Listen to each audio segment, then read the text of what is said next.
भोपाल में सीएम मोहन यादव की अध्यक्षता में कैबिनेट की महत्वपूर्ण बैठक हुई। उप मुख्यमंत्री राजेंद्र शुक्ल ने बताया कि बैठक में कई अहम फैसले लिए गए। मिशन वात्सल्य योजना, प्रति बच्चे 4,000 प्रति माह, 33,346 बच्चों को लाभ। आयुष हॉस्पिटल, 12 जिलों में 50 बिस्तर के नए हॉस्पिटल और 373 नए पद। किसानों के लिए solar pump, 7.5 horse power pump पर 90% सब्सिडी। मेडिको लीगल अधिकारियों का वेतनमान, 7वां वेतनमान मंजूर। बैठक में विज्ञान प्रौद्योगिकी विभाग की भर्ती रोक लगाना, आगरमालवा विधिक सेवा प्राधिकरण में 9 नए पद, भावंतर योजना, लाडली बहना योजना और पन्ना डायमंड को जीआई टैग मिलने की जानकारी भी साझा की। जैसा कि आप जानते हैं कि 13 नवंबर को इंदौर में एमपी टेक ग्रोथ कॉन्क्लेव का आयोजन बहुत ही सफलतापूर्वक संपन्न हुआ है। स्पेस टेक नीति 2025 के मसौदे का भी अनावरण इसी कॉन्क्लेव में हुआ है, जिसमें IT, drone, aerospace, semiconductor, Raksha, EV, manufacturing इत्यादि क्षेत्रों में निवेश और भूमि आवंटन नीति प्रोत्साहन इत्यादि पर बहुत ही विस्तार से चर्चा हुई है। भारतीय सेना और राष्ट्रीय अंतर्राष्ट्रीय कंपनियों के प्रतिनिधियों को वहाँ पर बुलाया गया था, 1 to 1 उनसे चर्चा हुई।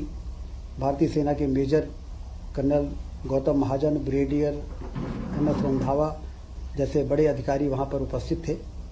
कॉन्क्लेव में निवेश और उद्योग संवर्धन के लिए 9 कंपनियों को भूमि आवंटन के लिए आशय पत्र भी जारी किए गए हैं। इस कॉन्क्लेव की समस्त गतिविधियों से 15,996 करोड़ रुपए का निवेश एवं लगभग 64,085 रोजगार के सृजन का मार्ग प्रशस्त होगा। कॉन्क्लेव में मध्य प्रदेश में निवेश और रोजगार सृजन को बढ़ावा देने की दिशा में 7 महत्वपूर्ण MOU भी साइन किए गए हैं। इसी प्रकार से स्पेस टेक नीति 2025 के मसौदे का भी अनावरण हुआ है। यह नीति राज्य को भारत की स्पेस टेक अर्थव्यवस्था में अग्रणी स्थान दिलाने की दिशा में महत्वपूर्ण पहल है, जिसके माध्यम से अंतरिक्ष प्रौद्योगिकी, स्पेस टेक्नोलॉजी, अनुसंधान, निवेश और रोजगार के नए द्वार खुलेंगे। भावंतर योजना जो शुरू की गई 13 तारीख को देवास से, उसके बहुत अच्छे परिणाम आ रहे हैं। 24/10/25 से 7/11/25 तक जो मॉडल रेट 4,020 था, वो 17/11/25 को बढ़ के 4,236 हो गया है। और समर्थन मूल्य से मॉडल रेट का डिफरेंस जो है वो भावांतर होता है।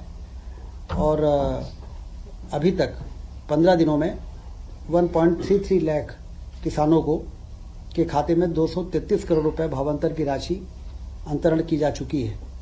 220 से अधिक मुख्य और 80 उप मंडियों में खरीदी की जा रही है सोयाबीन की। और ये भावांतर योजना से किसानों में काफ़ी हर्ष है और उनको काफ़ी लाभ मिल रहा है।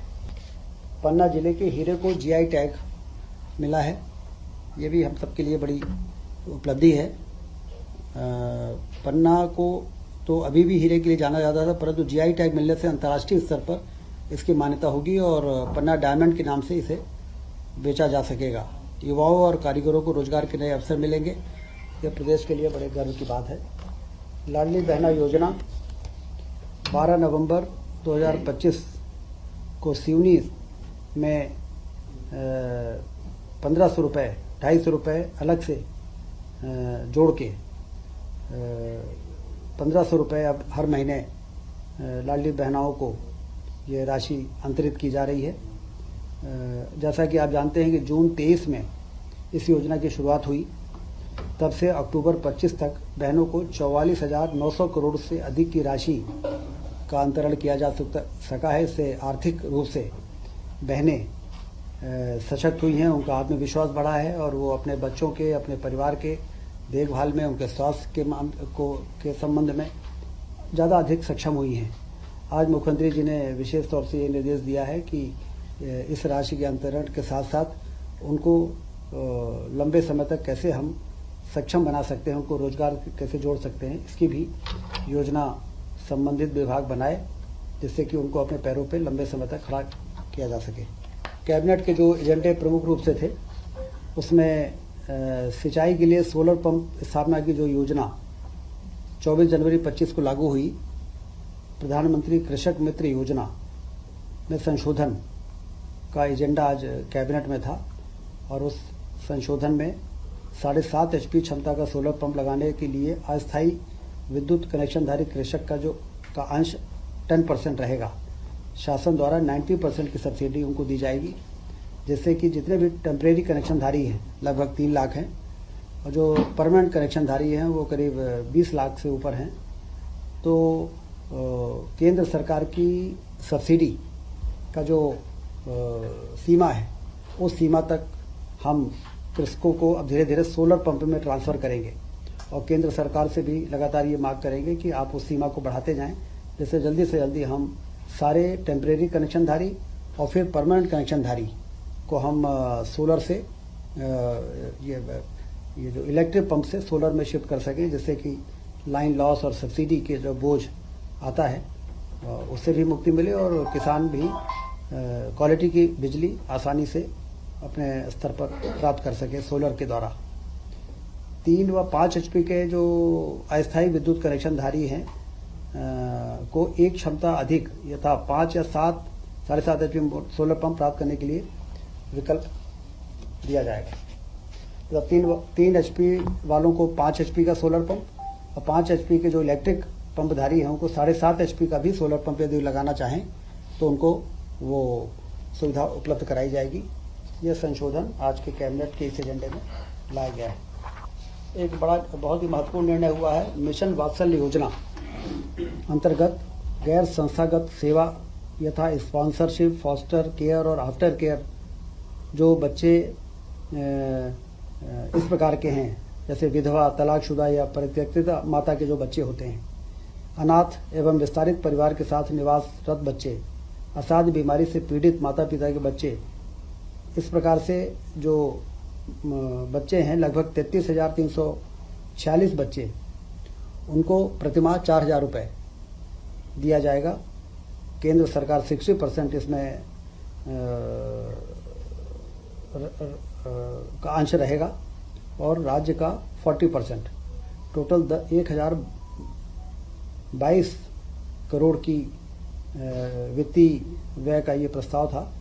इसको आज कैबिनेट ने मंजूरी दी है और इन तमाम तरह के बच्चों के देखभाल के लिए 4,000 रुपये प्रतिमाह उनको आर्थिक सहायता दी जाएगी। मेडिको लीगल संस्थान के अधिकारियों को पुनरीक्षित वेतनमान 7वां वेतनमान का वार्षिक लाभ 1/1/2016 से प्रदान किया गया है। उसी अनुक्रम में मेडिको लीगल संस्थान के अधिकारियों को भी लाभ दिए जाने का निर्णय लिया गया है। 93 लाख रुपये इसमें एरियर की राशि का वित्तीय भार आएगा। सोशल इम्पैक्ट बॉन्ड योजना 6/10/2023 से लागू प्रशासकीय विभाग सामाजिक न्याय विभाग का है।